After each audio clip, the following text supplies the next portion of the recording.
So Pierre finally talks about one of my main issues, the crime. Mark Carney's dad was a principal at a residential school. We're going to talk about the OnlyFans model who was touring with Jagmeet Signh. So let's jump right into it. Welcome back to the Freedom Pines podcast. I'm your host, Jamie B. Don't forget to like, comment, and subscribe. I will be here every day telling you the news that you don't see from every corner of the internet and letting you guys know what I find. I will be live on election night in Ottawa, so if that interests you, please like, comment, and subscribe and share the podcast. It really helps me get my voice out there, okay? So let's dive right into it. I'm going to put the recording at the end. It's 10 minutes long if you want to listen to it, but it's basically, actually, before we get into this, I just need to tell you guys something. So when the Every Child Matters situation happened, and that it was when I really started to dig into the government. So I did not believe that my grandparents were colonizers in the slightest. And I knew that when they came over here, they actually had to build their lives from scratch. And they got a little bit of stuff from the government, but overall, they were doing a lot of hard work, okay? So I asked, thankfully, before my grandma died, did my grandparents know, great-grandparents know about residential schools, reserves, all of these things? They had no idea. They were obviously sold the same lie that immigrants are now sold, that Canada needs them, and that, all of these different things, you're going to have a much better life here. So they were not colonizers, okay? They came over here and followed the rules, and that's what they did, okay? And then when I looked into it more, so after I asked my grandma, and then she said no, they had no idea. I looked into it, and keep in mind I was still on the left when this happened, okay? So I'm like, well, that's kind of weird because, let me just read into it, because I love reading documents. I love reading government documents because people tell me I spread misinformation. I have actually read the government document, okay? And to my surprise, every single time I would read something and I would read who it was by, it was a very either left-leaning, like liberal person, or a liberal prime minister. And my jaw was on the floor. At some of the stuff that I read, they would say things like the Indian problem, we need to fix the Indian problem. Now, I'm quoting that. I am not saying that. I'm just giving you kind of the rhetoric that I read that I was absolutely disgusted by. They said things like Indigenous people were savage from birth, just like we're colonizers from birth. Remember? Yeah. They've done this before. Okay. In my opinion, the analogy that I could best describe it is, when a new CEO comes into this company and they look at where they can make cuts, and one of the best places that they think that they can make cuts is that manager who's been here for years, has accumulated so much vacation, blah, blah, blah, blah, blah. But meanwhile, he has earned all of that, and it's because he's good at his job. And then they'll get rid of that person and bring in someone new, and then they won't have as adequate of work because it's not the same manager. They're not producing the same things. They don't even really know the job that well. Or they'll split it in two. And, that's exactly how, by the way, how Canadians are also not available or not able to get ahead is exactly what I described. And then we bring in immigrants and give them $10,000 per foreigner that they hire and, call it a day and screw Canadians over completely. But yes, so when I read all of that stuff, I was completely shocked that it was more liberal people that I was finding all of this stuff from. I didn't go look for it to be liberal. I wasn't even liberal I was liberal back then. I never voted liberal. I voted NDP, but I was disgusted. I was disgusted at what I was reading. And then and then we find out that Mark Carney's dad was a principal at a residential school. And by the way, something I found very interesting when I was doing all of the Every Child Matters research, besides the fact that it showed me how disgusting and wicked our government is for rounding people up and putting them on reserves and then stealing their children. Does that sound familiar? This government has done evil shit to the Indigenous people, and that is something that is very important to learn.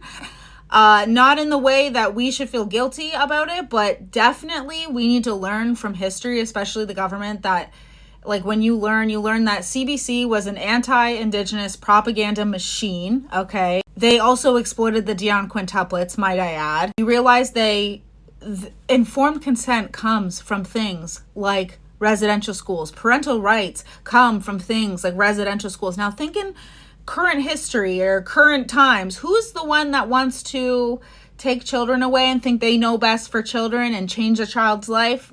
Oh, that's the left-leaning class. Who are the ones that think that we should be subjected to medical injections? That's the left. I digress. I'll move along. And so at the end, I'm going to include the clip, and you're going to hear him say things like calling them the R slur, because that's how it was. It's an interview with CBC and Mark Carney's dad, who is a principal. And I got it from _what'sinyourfood_ on Instagram. You'll see it when it's on the thing. But bloodlines and family ties and family friends are very important to these elitist liberals. And that is something that I figured out when I was looking up all of this Indigenous stuff, because still, and the nerve that CBC has to be one of the only leading voices of the Indigenous people on Spotify, disgusting. You guys should be disgusted with yourself. You should be not labeling anything a CBC production. You should be giving out equipment to Indigenous people because you've already exploited them. You helped them. You helped people be convinced that all of these different things about Indigenous people, and CBC should be defunded. And by the way, CBC, your what is it, campaign where it's FU and then ... and it's actually fund the CBC. No. We're all looking at that like it's the CBC. Okay? That is a horrible thing to put, because when I see it, I was like, yeah, fuck the CBC. Yeah. I didn't look into it further until someone told me that it was fund the CBC. And I was like, oh, that's a really big swing and a miss, guys. But anyways, let's talk about Pierre Poilievre and his protecting victims. Okay? Because here's the thing. Canada has actually fallen into a femicide. And I don't understand how someone can think that letting a criminal back onto the streets is somehow rectifying their childhood trauma that they need to get through and giving them another chance to, go and make more victims? None of this has ever made sense. They've taken every idea that could possibly have been good and just completely didn't do it correctly and have created the most chaos in Canada I have ever seen in my life. When I tell you guys, I remember going to downtown Toronto with my mom going shopping, and I remember maybe one time a homeless person yelled at me. Maybe two. Was just not even yelling at me, but just yelling. I don't even remember that many homeless people. There was homeless people, don't get me wrong, Canada was not perfect, but the amount of homeless people even in Toronto back then versus now is astronomical. Okay? And I am genuinely, and obviously not every homeless person is on drugs or a criminal or anything like that. I do not think that anybody in this fucking economy can at any moment lose their house, okay? I completely understand. What I'm trying to get at is the only time I felt threatened when I was younger going to Toronto is when a homeless person would yell. And now it's I'm literally afraid of gun violence. I am literally, I'm afraid of getting rammed over by a van. The most unhinged things have happened in Canada, and I don't even recognize it anymore. Mr. Carney, at the teachers' conference not long ago, you told about a program you have working at the Joseph B. Tyrrell School in Fort Smith for culturally retarded children. First of all, would you define a culturally retarded child for me? A culturally retarded child in the context of the Northwest Territories is a child from a native background who for various reasons has not been in regular attendance in school. He's from a language background other than English, and who is behind in school, say 3 or 4 years. In many centers in southern Canada, the subculture groups say in a working class area of a large city, you would have children who you would call culturally retarded. Certainly in the United States, in the large cities, and particularly in the eastern United States, among Negro groups, we have many examples of cultural retardation, and programs that have been developed to meet their needs, to try and upgrade their skills and bring them into contact with the dominant culture. Could you tell me then a little bit about your program, how it got started? Well, the program actually has been, I suppose, in operation right from the very beginning. Now, in Fort Smith, we have students coming to us from many northern communities, and these students, we have found, many of these students were behind in school 3, 4, 5, and 6 years. To put a 16-year-old girl in into a regular grade 2 classroom, we found it just didn't work, and that we really weren't meeting the educational needs of the child in this type of class environment. And so we established a number of classes, which we've given the name special classes, for want probably of a better word. And these classes are structured in such a way that the academic skills that are so important to any child living in the 20th century, that these skills are taught in an appropriate manner. And at the same time, we realize, because of this cultural retardation, that many of these children will not progress through the regular grade structure. They will not go into high school. And in all probability, they will return to their own communities, remain with their families, and go out into the bush and continue the old way of life. So we're trying to keep them in both worlds. Now, the regular curriculum is modified for them. We want them to be able to read. We want them to be able to speak English. We want them to be able to do the various operations in arithmetic. We want them to know about the world. We want them to know about the world of science. We want them to have the opportunity of expression in music and art. We want them to learn various skills in physical education and so on. But at the same time, we want them to not forget their origins or not to forget their backgrounds, and to instill in them a sense of pride and a sense of belonging, that the culture from which they come is a good culture, and that if they do go back to the old way of life, they go back with skills which will help them in the old way of life. Now, in a physical way, how is your school run? We have a separate building, apart from the main building of the Joseph Berterel School. It has 8 classrooms.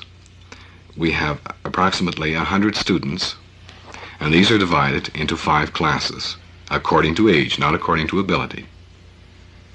For example, if a young girl comes down from a settlement such as Lac Lamart, and she's 12 years of age, and her reading level is just at the beginning, we would put her in an appropriate age group.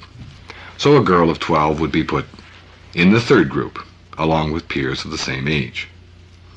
Now, when she goes into that group, she would be taught arithmetic at her level, reading at her level, and language at her level.